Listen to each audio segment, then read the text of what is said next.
Hey there, everybody. It's Will Young here. I'm not going to take up too much of your time here at the start of this edition of Elwood City Limits Presents because, well, there's somebody else that you should be hearing from today.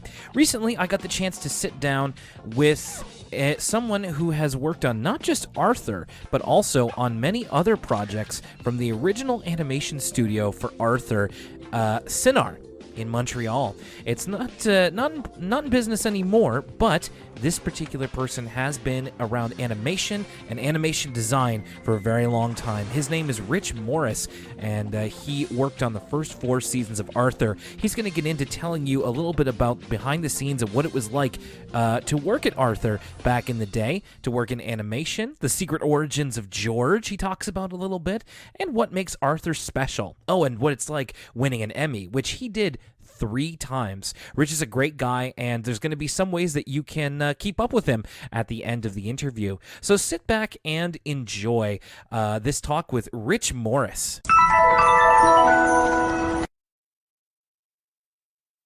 Welcome back, everybody. Well, this is appropriate, isn't it? We're actually recording this in a library right now, and I'm today speaking to Rich Morris, who, well, he did some animation work on Arthur, and I'm going to let him kind of tell his side of the story.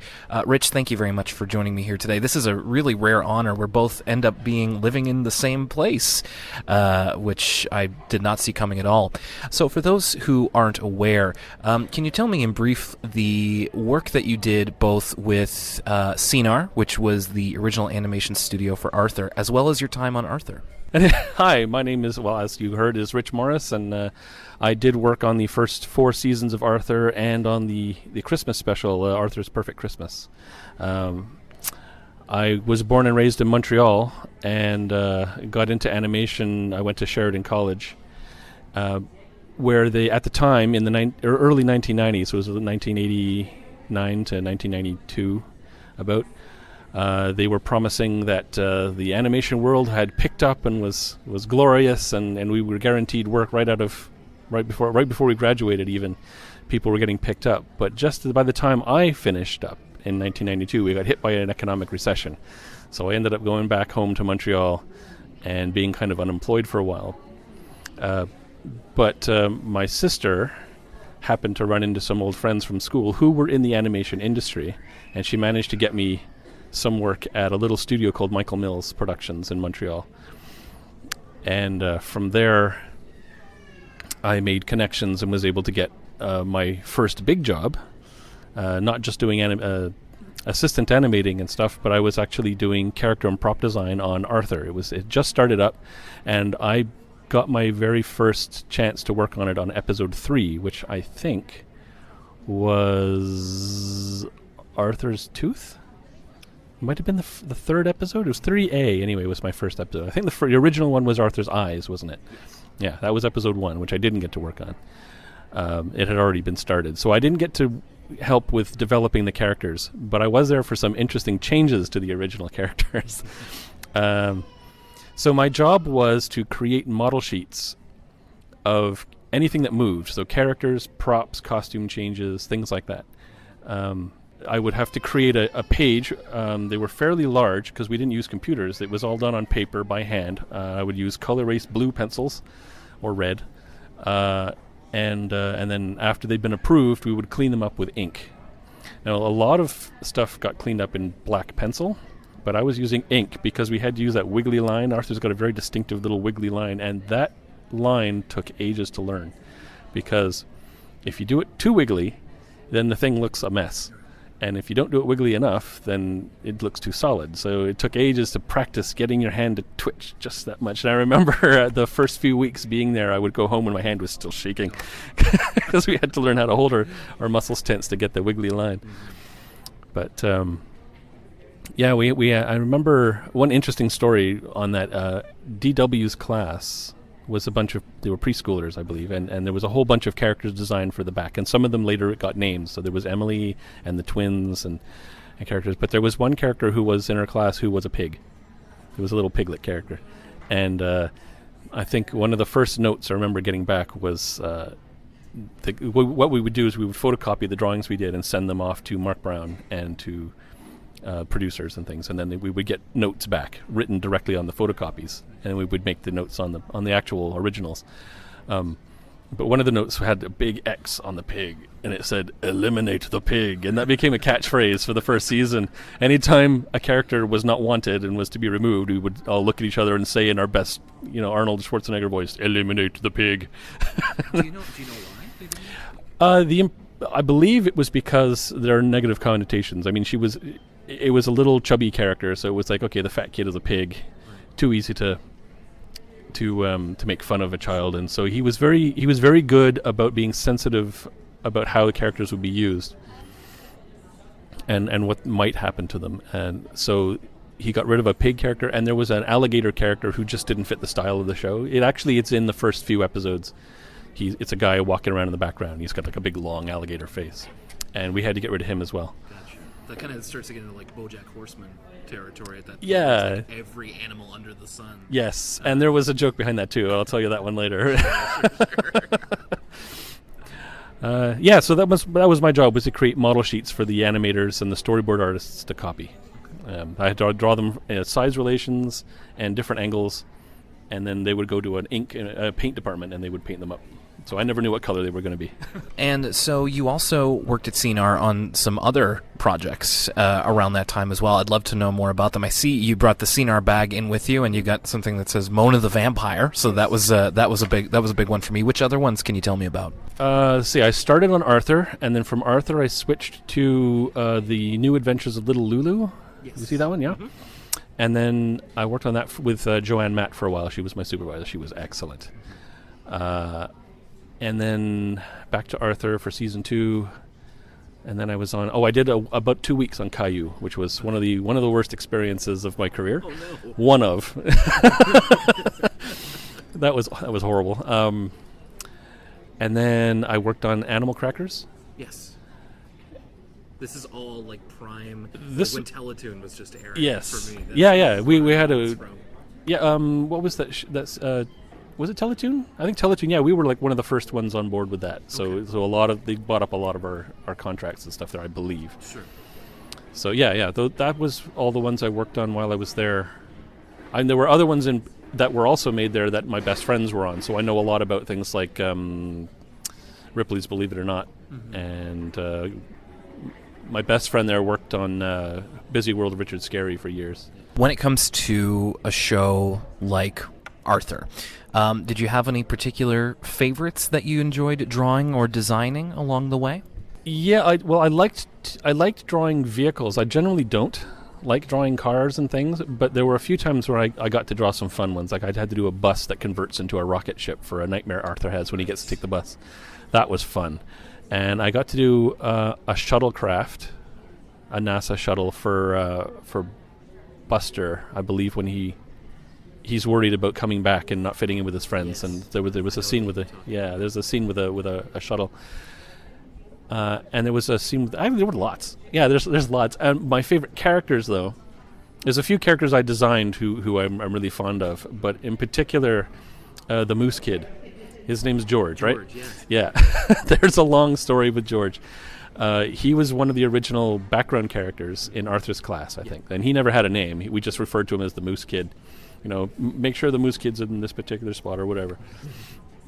But for some reason, Marc Brown decided he didn't like him.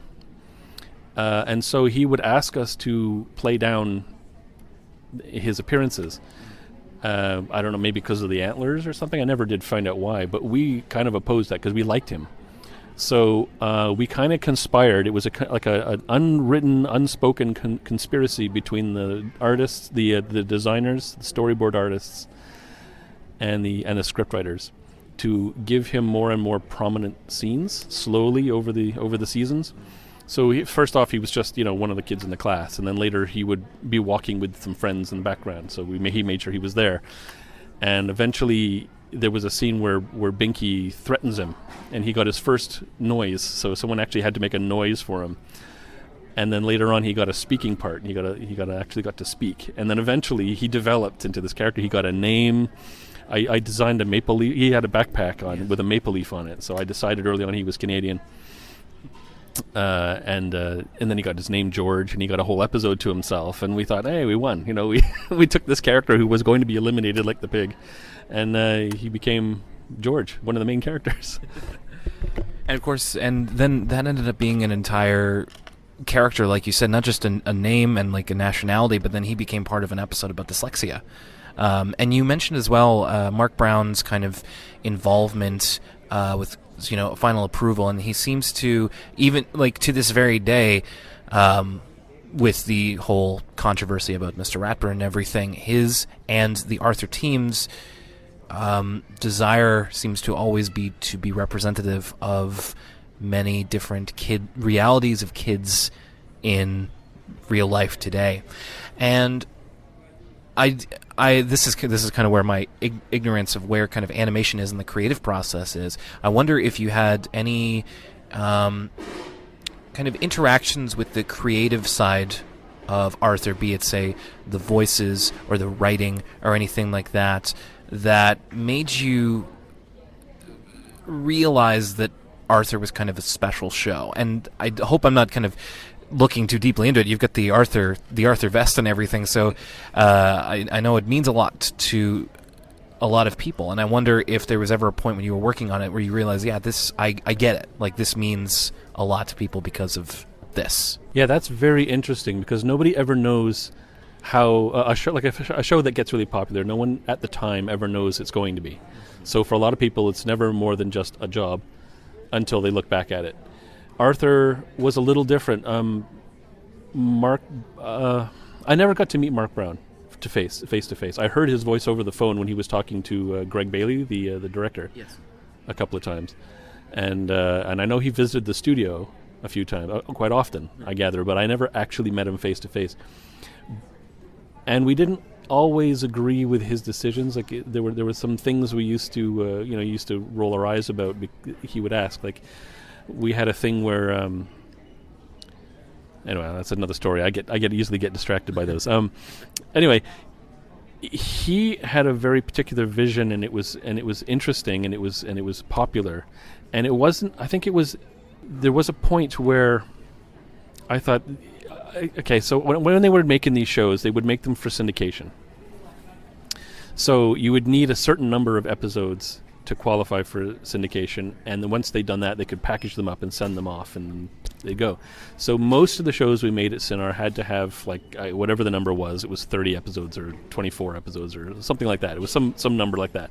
Once you've got this number of episodes, then you don't need to make any more, and they would get packaged up, sent off, and we never heard from them again. But Arthur didn't stop. Arthur, we got, and it was because it wasn't being sold to syndication. It was being sold to WGBH, I believe. I'm not an expert on the business side of how this works, but this is how I understood it at the time. So when we hit the 30 episode mark, and then we heard there was going to be a season 2, another 10 episodes, I thought, well, that's unusual, isn't it? And then there was going to be another season, and then I was at Cinar for 6 years before everything kind of fell apart. And the whole time we were there, the Arthur was being made, and now, of course, it's gone on and on and on and on and on. So I think by the time I saw episode 40 being made, I thought, this is not going away. This is sticking around. And it was fun to read. Like, when I would read this, I had to read the scripts before I started designing anything. And one of my first things I do is I would highlight all the props and all the characters that I needed to design, right? So you highlight them, make a list. And reading them was a pleasure. Now, this was one of my first jobs. So I didn't experience until later that this would become one of the worst chores. Arthur shows I worked on since recently, I think, oh God, here I have to read the script, and so I'll sit and I'll force myself to get through it all until I know what I have to. Now I work as a storyboard artist now, but so the job's different. But I still have to read the scripts, and it's a chore. But Arthur was always fun. It always made me laugh, and we had dialogue, even not in the scripts, but we would all.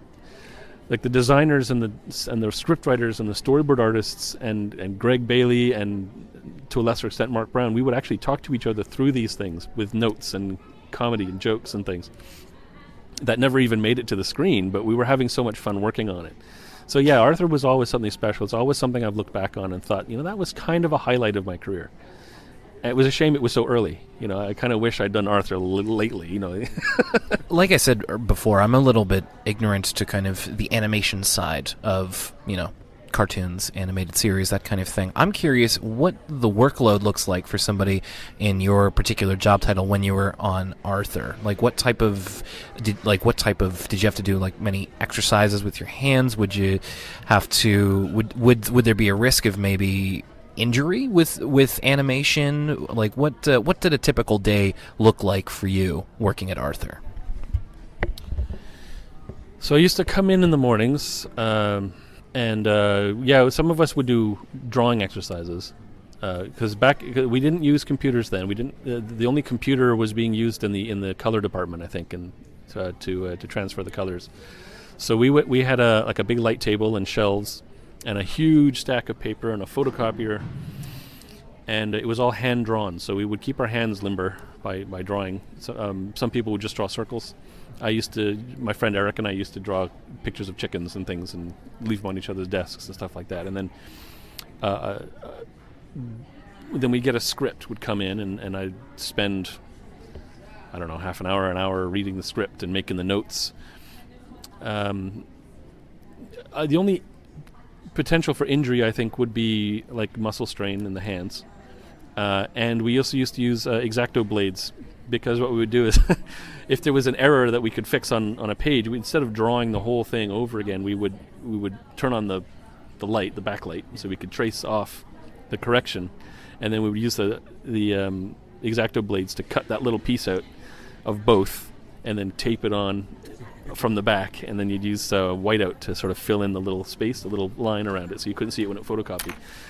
So we sometimes would shear off a little bit of skin with a X-Acto blade. So it was pretty cushy. I gained a lot of weight once I started doing animation because it was a lot of sitting around and drawing. And then the rest of the day would be spent drawing. Now, what we did an exercise once when they were considering how they were going to pay us, because as designers we got paid by the hour. So we would come in the morning. You clock in the morning and then you clock out. Take your hour for lunch or half hour, whatever it was at the time, and then they would pay you by week. How many hours you did.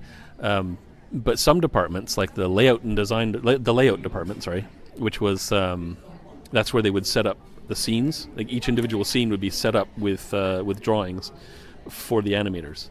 So there would be instructions. Here's the background, the angle it has to be on. Here are the characters in their first and last poses or whatever. And then those would get sent off to the animators, and then they would animate them from that. And the people who made those would get paid by the scene. So they would say if they did just one scene, then they would only get paid for the one scene. If they did, by the end of the week, if they did like 30 scenes, and they got paid for the 30 scenes. And they were trying to find a model that they could pay us the same way, but it didn't work because in design I could spend they had to keep track of how many drawings you do in a day. So I'd say, okay, fine, I'll try that. I'll do that. So every time I finished a drawing, I would put a little mark on the side of my desk, and then one day I could do maybe one drawing because it would be like a crowd scene. So there's it's the shot where Arthur's playing the piano at an imagined concert, and DW's in the audience, and then there's this huge crowd of characters in the background, and I had to design all those characters in this crowd, and it could take me 2 days to do that. So one day I would have like 0.5, and then 0.5, and I have one drawing done in 2 days. And then the rest of the week I'm drawing props, draw a toothbrush, draw a screwdriver, draw a bolt. And I could do maybe 100 of those in a day. So, there was no way to calculate it. So they had to stick to paying us by the hour. That was what the workload was like. And then we would have wow, that was a long time ago. That was we'd get 2 weeks, I think, to do an initial design, and then we'd hand it in. And then while it was being approved by the director and then Marc Brown and the producers and all that, while that was happening, we would be doing revisions on the previous episode that had come back, and so we'd be doing corrections and things, and then that one would come back while we started the next one. So on and so on. Before we move on completely from Arthur, one of the things that you brought with you is your Emmy Award. So we've talked about on the show before how Arthur, several seasons have won an Emmy, and I'd love to know more about that experience. It's we'll have a picture for it up on the Elwood City Limits social media. But yeah, tell me about what it was like winning this one. That must have been something else. The one you're looking at right now is actually my third for Arthur. Not my personal third, but I mean we won while I was on the show for the four seasons. We won 3 times. The first time we won, it was a huge deal. I remember it got announced at the studio, and we all cheered, and we all wondered who would get to go to the ceremony. Of course, the director and producers, Marc Brown, and I guess, and a bunch of other people. But the artists, of course, they couldn't accommodate all of us. We were allowed to go, couldn't afford to, but we could all go as audience members and cheer them on, and a lot of us did. We found out a little later, I mean, they went, they did the ceremony and everything, and then they announced that they were going to have a party for us. And so they rented out this strange place in Montreal. It was a bathhouse. It was like an old bathhouse. And so it was kind of like, if you can imagine, an in-ground pool, but big and square, the size of a big party room. And so you would come in and go down the stairs into this sort of sunken area, and they had wine and cheese set out, and there was a TV set up showing the specific episode that had been nominated and won the Emmy, and we got to mingle with different departments. Like, it wasn't just the artists. The guy who played Arthur was there, and the voice of Arthur, I can't remember his name now. Michael Yarmish. Yeah, him. Good job. So he was there. And the guy who played Mr. Haney, he was such a sweet guy. I don't remember any of their names now. It was so long ago. But I remember chatting with him. He was really cool. And the woman who played Miss Grady, I believe. Or, no, Grandma Thora. Yeah, it was Grandma Thora's voice. And so we got to chat with them. And then they had the statues. They had a pile of the statues, and we could go up and get our photographs taken with the statues in our hands. And I've got a few of those. And then they had us all gather, and I wish I could find it. I have the photograph. They all gathered in the middle, and so gave a few of us these statues to hold, and they took a big crew photo of all of us together. Now, I've got that photograph in my basement, but I could not find it before we came over, or I'd have showed it to you. When I do find it, though, I will definitely scan it in, send you a copy so you can put it on the site. It's really nice. And of course, I'm right in the front row, so I'm very, very pleased with that. So that was very exciting, and we got a certificate. It's not like this. It's like a normal sort of certificate. You know, the Academy has a picture of this. The Academy wishes to thank, and then they scribble in your name, Richard Morris, for your contributions to this show and all that kind of stuff. So I've got 2 like that, because the second time, it was a very similar experience, except they didn't have the party. Okay.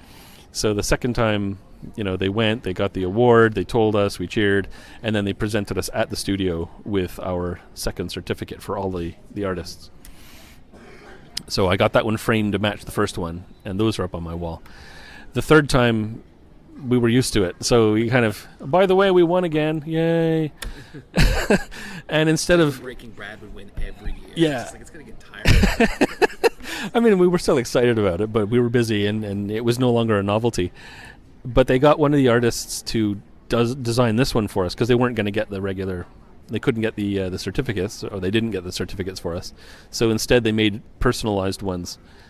So it's actually a cell overlay. There's a background painted with the clouds and the stands and the statues, and then Arthur and DW and I believe the plaque are on a layer on top, on a cell layer. Yeah, so it's a cell layer over top, and I kind of like this one the best because it's got Arthur on it. The others are very official looking, and it's something you put in your study when you want to impress the guests and all that kind of stuff. But this one is fun. This is the one that I like the most. So yeah, it was very exciting. And I understand it went on to win more Emmys afterwards, but I was not involved. So, well, stepping away from Arthur for a little bit, I'd love to know kind of what you've been up to in recent years, including, Cinar, obviously based out of Montreal, after your time with them and with Arthur, how you kind of found your way to Halifax. This is a little bit of the local portion of the show, but I'm certainly interested in that, and any other projects that you've been involved in the last few years that you're particularly proud of. After I finished at Cinar, I finished in 1999, and Cinar finished shortly after that. I don't know how well aware you are of the situation with Cinar. Tax scam. Yeah, the big scandal, and it all kind of got frozen by the... Yeah. Anyway, so I got laid off after that season of whatever it was I was working on. I think it was Mona the Vampire, probably. So yeah, I guess... Did I mention that? I did mention I worked on Mona the Vampire while I was there. I think yeah. Okay, so yes. So those were the projects I worked on there. After we left Cinar, it was hard to find work after that. So I ended up working, because I mean, when a scandal like this hits the industry, everyone panics because they don't know what's going to happen next. So all these projects, all the studios in Montreal, all kind of froze up and waited to see how this would turn out. So there was no work coming in. So there was no animation to do for me anyway. I ended up working briefly as an illustrator for a series of school books with the Bronfman Jewish Education Center. So I worked there for a little while, and during the time I was there, I got married. A little later on, my wife had an opportunity to go to university in Halifax. And it was a program, it was costume studies. It's a program that wasn't offered anywhere else. So we said, what the heck, let's go. I'm not, my career's on hold for the moment, so let's try it. So we came out here and I applied at different animation studios. And I ended up becoming... I started off as an animator and then got to be a director at a little studio called Wet Sand.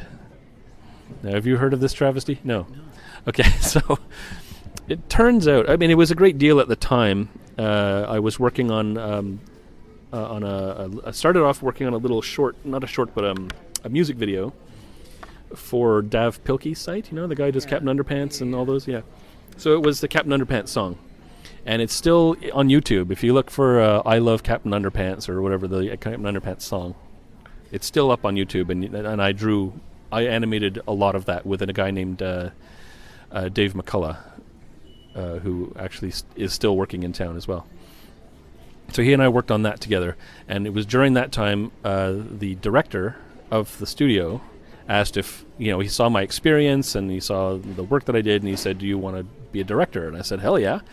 So he took me under his wing, so to speak, very briefly, and said, what we'll do is I'll direct the next show, and you will be my assistant director.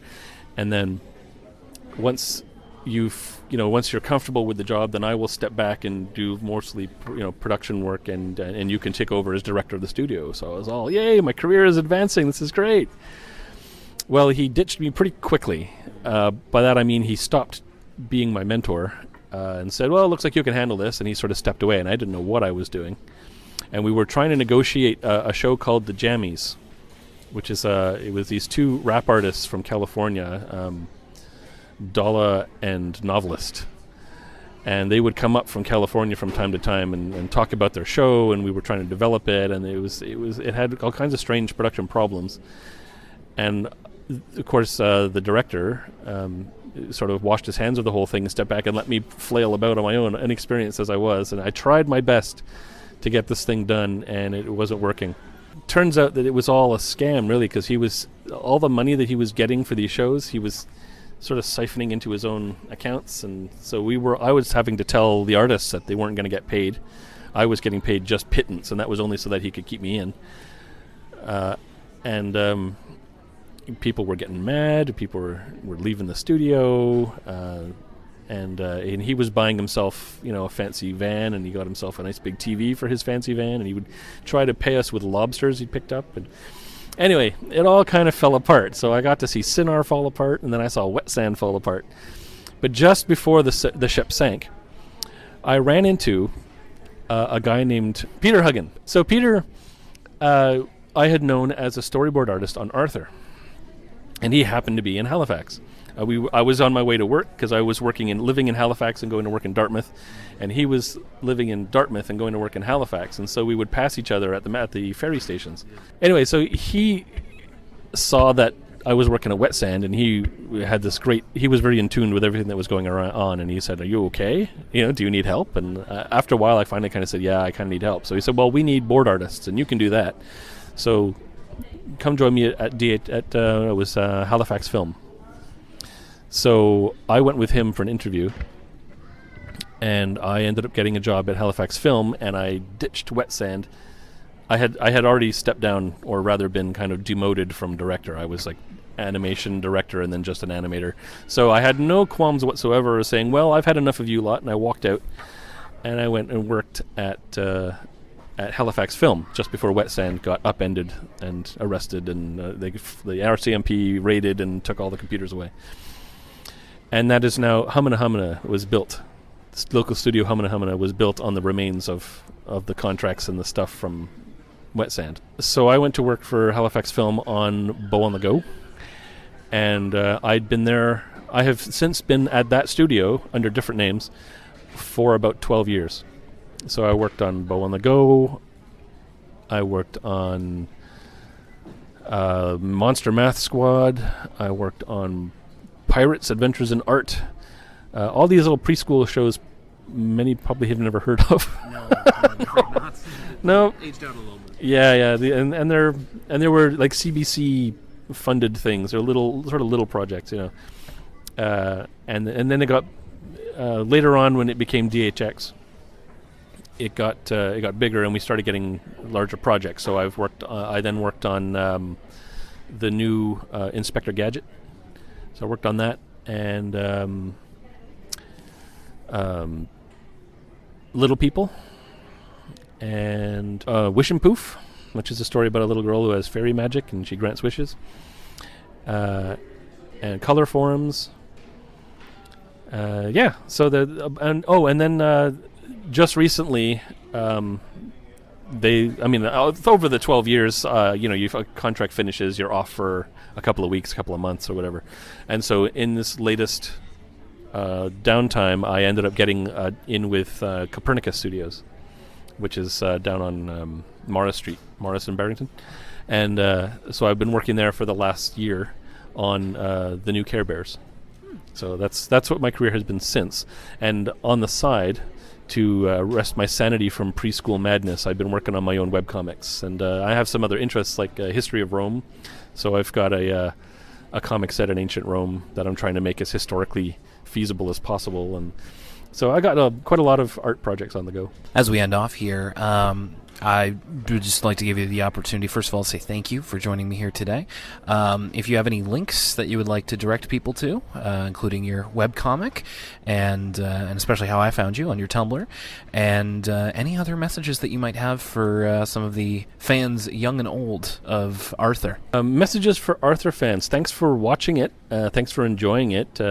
I loved Arthur. I loved working on it, and more importantly, I loved the fact that I had worked on it, because I go through my mundane day-to-day life and people say, what shows have you worked on? And I can list off a whole ton and people kind of nod and blink. But the minute I mention Arthur, I become a celebrity for a few minutes. And it's the most wonderful thing. So thank you for that. Thank you to Marc Brown for creating it. And thank you to Greg Bailey for hiring me originally way back then. And glad to see it's still going, or at least I know it's just stopped recently, but I don't know. I guess it'll keep going again. I hope it does. Arthur forever, and congratulations, Mr. Ratburn. As for other projects I work on, I have two websites. I have yafgc.net is Yafgik. It's my webcomic that I do. Yet another fantasy gamer comic. It's a little bit more mature audience aimed. But it's funny and it's fun, and it's sort of a fantasy Dungeons and Dragons-y world that I draw and write.